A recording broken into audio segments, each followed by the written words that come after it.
Het belangrijkste nieuws uit Curaçao in het Nederland. Access Journaal, vers van de pers.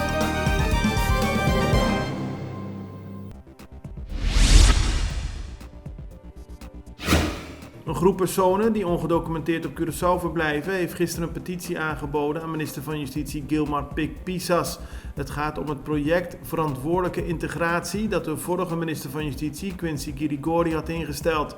Daarmee heeft hij ongedocumenteerden tot 22 september van dit jaar de tijd gegeven om te bewijzen dat ze al lang op Curaçao verblijven, niet in contact zijn geweest met justitie en altijd gewerkt hebben.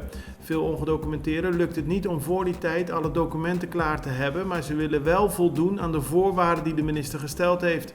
Daarom hebben ze aan minister Pik-Pisas om verlenging van de inleverdata gevraagd. Namens de commandant der zeemacht in het Caribisch gebied is vandaag bekendgemaakt dat het schip dat nu noodhulp in Haiti biedt, vlak voor vertrek 4 keer drugs in korte tijd ving. Zijne Majesteit Holland is inmiddels volop bezig met hulpverlening op Haiti naar aanleiding van de aardbeving eerder deze maand. Even daarvoor wist de marine in enkele dagen meer dan 2000 kilo cocaïne van de markt te houden. Dat gebeurde in een Amerikaans geleid samenwerkingsverband dat zich richt op internationale drugsbestrijding. De vangst van de drugs is pas vandaag bekendgemaakt.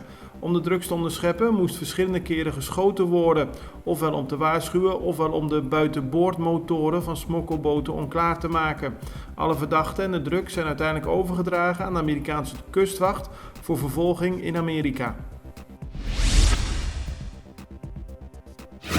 Na Colectra, nós toma tempo para servir ora com mais de comunibo. Llama-nos centro de cliente na telefone 0800 035 de luna para viernes voor die setor de mente te cu setor de noche para turno serviço nan of patrão cita. Se você transita para sabra, também por hora. Por escolher para trabalhar, riba aqualectra.com e aproveitar a mesura, põe o documento na cerca para visita cerca nós, vai mais fácil. Sim, Aqualectra, seu centro de cliente, está claro para servir na momento que você comini a bo.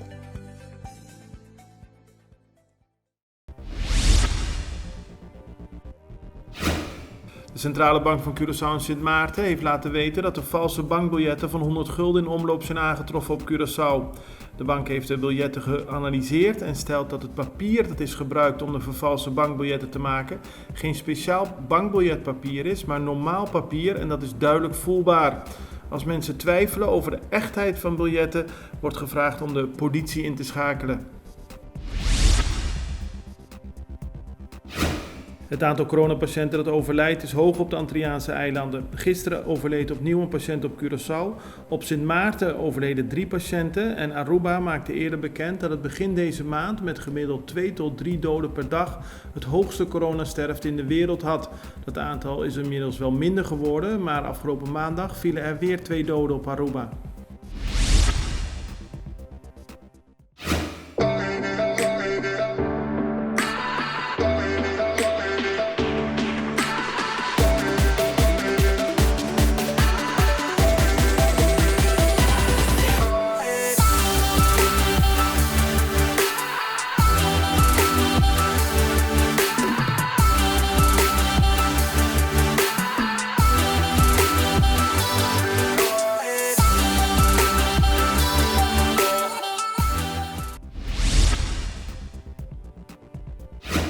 De extra gaat vandaag verder over de opmerkelijke fraudezaak bij stichting Scucciami.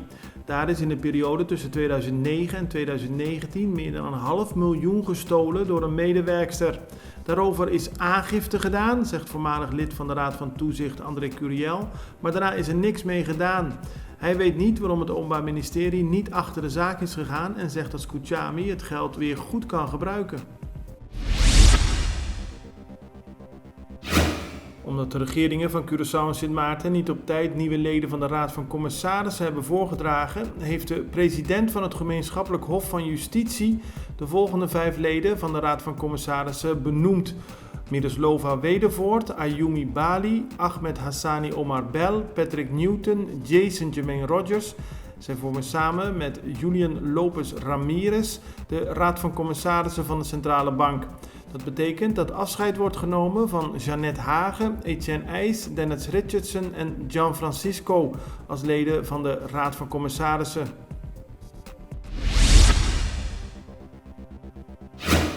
Tijdens het Interparlementair Koninkrijksoverleg, het IPCO, dat deze dagen op Bonaire plaatsvindt, is een verzoek gedaan aan de regeringen van het Koninkrijk. Delegaties van de parlementen van Curaçao, Nederland, Aruba en Sint Maarten hebben opgeroepen duidelijke en concrete afspraken te maken als het gaat om bijvoorbeeld het landspakket. Nederland wil hiermee de economieën van de 3 landen in het Koninkrijk in het Caribisch gebied helpen. Maar als er geen duidelijke, concrete afspraken worden gemaakt, kunnen daardoor irritaties ontstaan tussen de landen, zo stelt het IPCO. Het belangrijkste nieuws uit Curaçao in het Nederland. Access Journaal, vers van de pers.